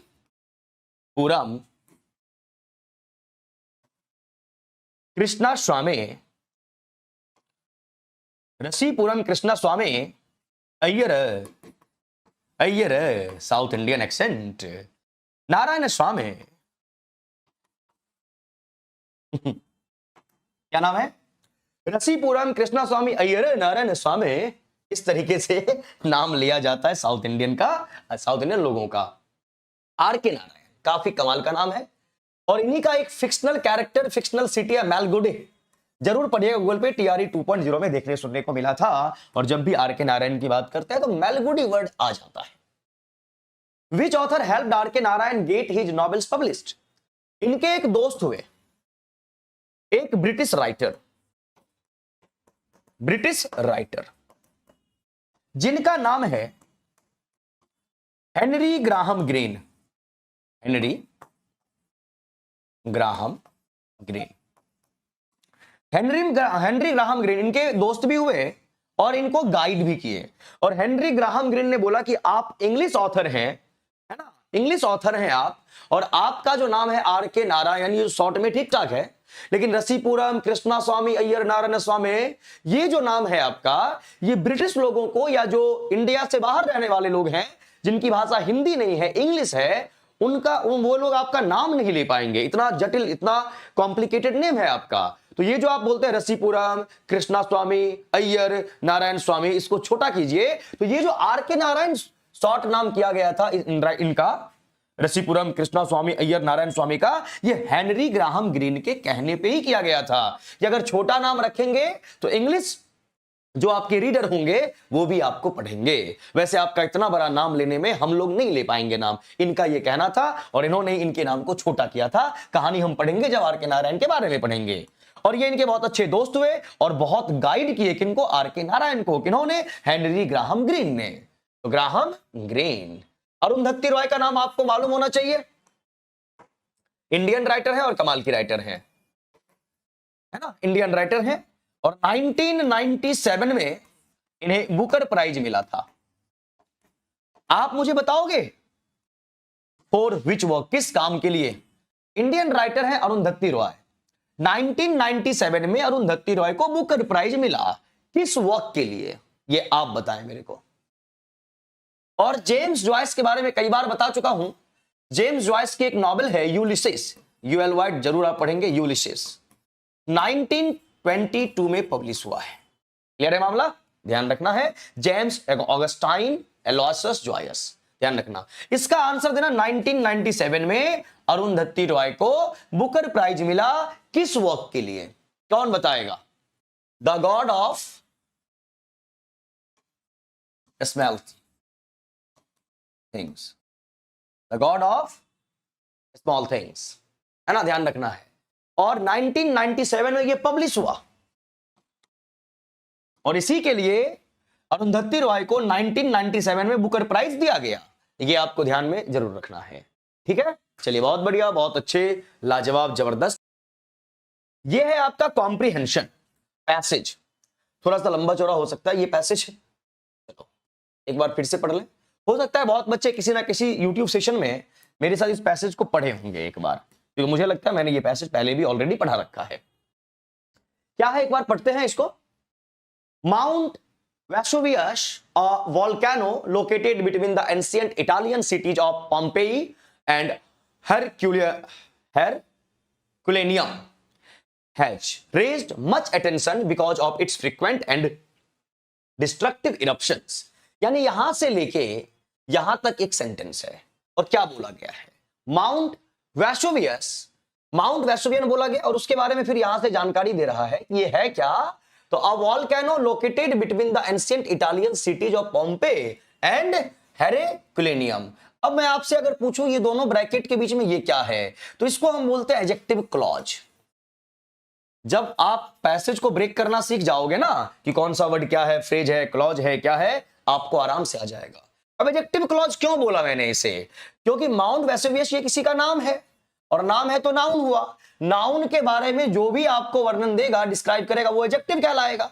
और ये ग्रुप ऑफ वर्ड्स है और उसके साथ लोकेटेड यानी वर्ब का भी इस्तेमाल किया गया और ग्रुप ऑफ वर्ड्स के साथ वर्ब यहां पर है तो इसको क्लॉज बोलेंगे। और ये नाउन के बारे में बोल रहा है इसीलिए इसको एडजेक्टिव क्लॉज बोलेंगे। और माउंट वेसुवियस के लिए वर्ब यहां पे आया है, हैज रिसीव्ड। इसलिए बहुत सारे बच्चे सब्जेक्ट वर्ब एग्रीमेंट के क्वेश्चन में फंस जाते हैं, बिकॉज सब्जेक्ट यहां है, वर्ब यहां है। बच्चे को लगता है सब्जेक्ट के तुरंत बाद वर्ब होना चाहिए। ऐसा होता था जब हम पढ़ते थे राम लाइक्स सीता या राज लाइक्स सिमरन। बट आप एग्जाम की तैयारी कर रहे हैं, वहां आपको विराट प्लेज क्रिकेट नहीं पूछेगा, वहां डिटेल्ड वे में पूछेगा। इसलिए सब समझ आपके पास होनी चाहिए, क्या फ्रेज है, क्या क्लॉज है, क्या नहीं है ना, ध्यान रखें। राकेश सिंह, मेरा मार्क्स कम ही आता है, क्या करें? बात करते हैं राकेश, डोंट वरी। अब आओ यहां पे, has received much attention because of its. अब इसको बहुत अटेंशन मिलता था, क्यों? ये वॉल्केनो है। It's frequent and destructive, destructive का मतलब होता है डैमेज कर देना, तहस नहस कर देना। इरप्शन है ना, वॉल्केनो फटता है ना जी, इरप्ट करता है, उसी के लिए वर्ड आया हुआ है। और बहुत सारे बच्चे बोलते कॉम्प्रिहेंशन सही नहीं होता, क्यों होगा?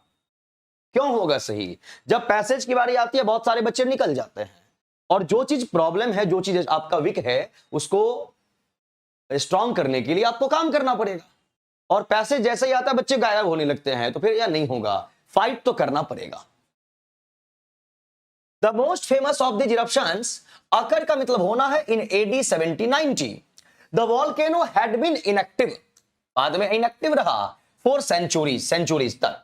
देयर वॉज लिटिल वार्निंग, थोड़ी बहुत वार्निंग आती रही ऑफ द कमिंग इरप्शन, कि इरप्शन होने वाला है, ज्वालामुखी फटने वाला है। Although one account unearth, unearth का मतलब un का मीनिंग नॉट अर्थ, पृथ्वी का फटना। By archaeologist, आर्कियोलॉजिस्ट क्या होता है? जो हिस्टोरियन है, जो जमीन के अंदर क्या है, मिट्टी के अंदर क्या है, गड्ढा करके उस चीज का अध्ययन करना, पढ़ना, है ना, उस चीज के बारे में। Says that a hard rain and storm wind, यानी बहुत बारिश होने वाली है, तगड़ी तूफान आने वाली है, had disturbed the celestial, celestial मतलब हेवनली, खगोलीय पिंड, सोलर सिस्टम की बात कर रहे, काम ड्यूरिंग द प्रीसीडिंग नाइट, यानी उससे पहले की रात, प्री का मतलब पहले, early the next morning, next morning में सुबह ही, the volcano poured a huge river of molten rock, pour किया यानी निकला, huge river of molten rock यानी चट्टान पिघला हुआ, dawn upon Herculaneum, completely burying the city, city को दफन कर दिया अपनी आग में, and filling the harbour, harbour means क्या होता है, वो सी साइड जो है, द कोजुलेटेड लावा, लावा वो जो आग निकलता है, मीनवाइल, मीनवाइल का मतलब होता है ड्यूरिंग दैट पीरियड, जिस भी वर्ड को अंडरलाइन करता हूं घर पे जरूर पढ़े, गूगल का हेल्प जरूर लें। On the other side of the mountain, mountain के अदर साइड की अगर बात करें, cinders, stone and ash, ash का मतलब राख, rained down on Pompeii, sparks from the burning ash ignited, ignite का मतलब क्या होता है, आग लगना, द कंबस्टिबल है ना आग, roof tops quickly, large portions of the city were destroyed, यानी शहर का बहुत बड़ा हिस्सा डिस्ट्रॉय हो गया, डैमेज हो गया, इन द कॉन्फ्लैग्रेशन, कॉन्फ्लैग्रेशन का मतलब होता है भीषण आग, great fire, fire however was not the only cause of destruction, सिर्फ फायर ही डिस्ट्रक्शन का कारण नहीं है, poisonous sulphuric gases, sulphuric gases भी वहां पर है, सैचुरेटेड द एयर जो हवा में फैल गई है, these heavy gases were not buoyant, और इस टाइप की हैवी गैसेस जो है not buoyant at in the atmosphere and therefore sank, और वो डूब चुका है उसमें, toward the earth and suffocated, और लोग सफोकेशन फील कर रहे, ओवर द ईयर्स यानी सांस नहीं ले पा रहे, एक्सकैवेशन, एक्सकैवेट वही गड्ढा करना, टू पॉम्पे एंड हरक्यूलेनियम लेनियम हैव रिवील्ड, रिवील्ड मतलब रिवील द सीक्रेट, रहस्य का उजागर, a great deal about the behaviour of the volcano by analysing data much as zoologist, जो जंतु विज्ञान का अध्ययन करें, डायसेक्ट्स एंड एनिमल स्पेसिमेन, जो एनिमल की प्रजातियां हैं उसके बारे में, साइंटिस्ट हैव कंक्लूडेड, साइंटिस्ट का ये कहना है, उन्होंने कंक्लूड किया है कहते हुए कि दैट द इरप्शन, जो इरप्शन है ज्वालामुखी जो फटा है, change large portions of the areas geography, यानी ज्योग्राफिकली उसने बहुत सारे एरिया को चेंज कर दिया, for instance, instance means for example, it turn the Sarno river, Sarno river एक नदी है, उसको टर्न कर दिया, उसके रास्ता को बदल दिया, from its course, its course का मतलब जैसे वो बह रही थी पूर्व पश्चिम, अब उसको उत्तर दक्षिण कर दिया, एंड रेज द लेवल, उसके लेवल को बढ़ा दिया, the beach along the bay of Naples, ध्यान रखेंगे खारी, मेट्रोलॉजिस्ट यानी समय विज्ञान बताने वाला, studying this events have also concluded that Vesuvius caused a huge tidal wave, अब टाइड है ना, टाइड आता ना, टाइड क्या बोलते हैं उसको, ज्वार भाटा, wave that affected the world's climate in addition to का मतलब इसके अतिरिक्त, making these investigations archaeologists have been able to study, और वो एबल है स्टडी करने के लिए, द स्केलेटन्स ऑफ विक्टिम्स, जितने लोग मरे हैं उनका जो भी कंकाल है, चाहे जानवर की बात की जाए, बाय यूजिंग डिस्टिल्ड वाटर और wash away the volcanic ash, by strengthening the brittle, brittle means something that can be broken very easily, जिस चीज को आसानी से तोड़ा जा सके, brittle bones sorry, with acrylic paint, scientists have been able to examine the skeletons and draw conclusions about the diet and habits, जो भी skeleton मिला है उसका क्या डाइट रहा है, उसकी क्या हैबिट रही है, उसकी क्या दिनचर्या रही है, of the resident कहां के वो रहने वाले हैं, finally the excavations at both Pompeii and Herculaneum, दो जगह का नाम, और वहां पे एक्सकैवेशन यानी जो जमीन के अंदर फंस गए थे उसको अड्डा करके निकाला गया, हैव इल्डेड, जिन्होंने प्रस्तुत किया, इल्ड का मतलब यहां पर प्रोड्यूस हो जाएगा, जिन्होंने रिवील किया घटना को, बचने दीजिए कोई बात नहीं, आज बहुत कॉल आएगा मेरे को मालूम है, चलिए, many examples of classical art such as jewellery नहीं ज्वेलरी पढ़ेंगे, made of bronze which is an alloy, alloy का मतलब होता है मिश्र धातु, of copper and tin, the eruption of Mount Vesuvius and its tragic consequences, consequence मतलब result, tragic मतलब जो कॉमेडी का अपोजिट हो, have provided everyone with a wealth and data about the effects that volcanoes can have on the surrounding area today, volcanologist जो volcano का study करे and locate and predict, predict मतलब कहना पूर्वानुमान, eruption, saving lives and preventing the destruction of other cities and cultures. उसके बाद लोग aware हुए कि ऐसी घटना अदर सिटीज में नहीं होनी चाहिए। Herculaneum Lanium and its harbor were buried under dash lava, liquid lava, solid lava, flowing lava, है ना। लावा कैसा था आपका, लावा किस टाइप का था बताएंगे आप, लिक्विड फॉर्म में, सॉलिड फॉर्म में, फ्लोइंग फॉर्म में, किस फॉर्म में था। लगता है सर आज होम वाली मैडम जी का भी आएगा, होने वाली मैडम ना, नहीं होने वाली मैडम पता नहीं अभी किसकी है, मेरे को नहीं मालूम, है ना, क्या बता क्या किसकी कह सकते हैं। Thank you very much sir. जब तक जो चीज आपका ना हो जाए उस चीज पे भरोसा बिल्कुल नहीं करना चाहिए। चलिए सी क्या होगा आंसर, सॉलिड, वेरी गुड। और मेहनत के दम पे ही भरोसा किया करो, बाद मांगी किसी और चीज का भरोसा नहीं करना चाहिए इंसान को, अपने आप पे भरोसा कीजिए। बाद मांगी चीज तो मोह माया है, कब कहां कौन कहां से निकल जाए कहना मुश्किल हो जाता है। चलिए, The poisonous gases were not dash in the air. Poisonous gases क्या था, भारी भरकम था, हैवी गैस, वो एयर में फ्लोट नहीं बट घुल जा रहा था, able to float, not able to float. Scientists analyzed data about Vesuvius in the same way that a zoologist dash a specimen. Scientist अपने डेटा को जैसे एनालाइज करते हैं वैसे जूलॉजिस्ट ने क्या किया था, describes in detail, studies by cutting apart, हर एक चीज को अलग अलग अध्ययन किया था, हर एक चीज के बारे में। B for Bombay. Dash have concluded that the volcanic eruption caused a tidal wave. Scientists who study oceans.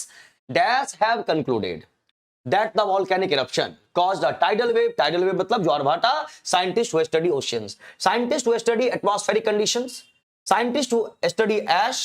Scientists who study animal behavior. किस चीज की बात किए थे बताइए, यहां बताओ भैया क्या होना चाहिए, फटाफट बताना पड़ेगा। B. Last question of the day.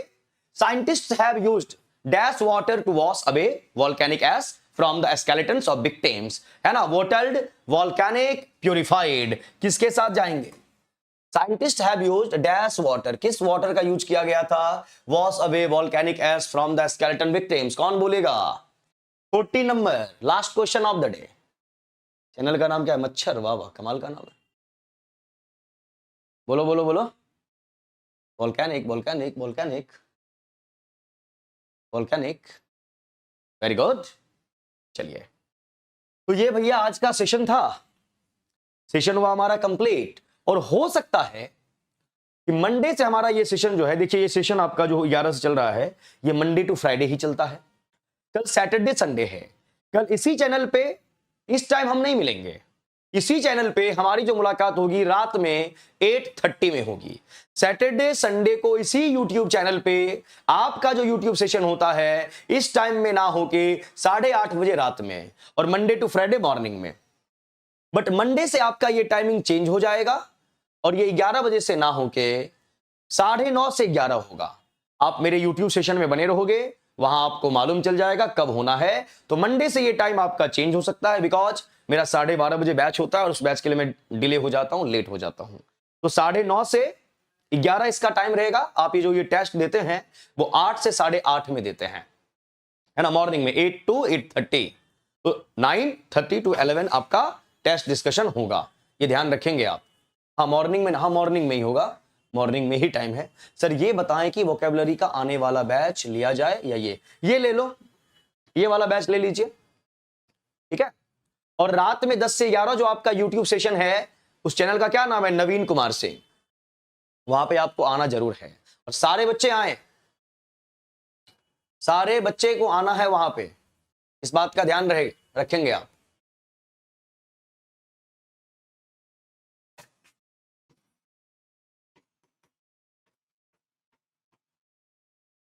ये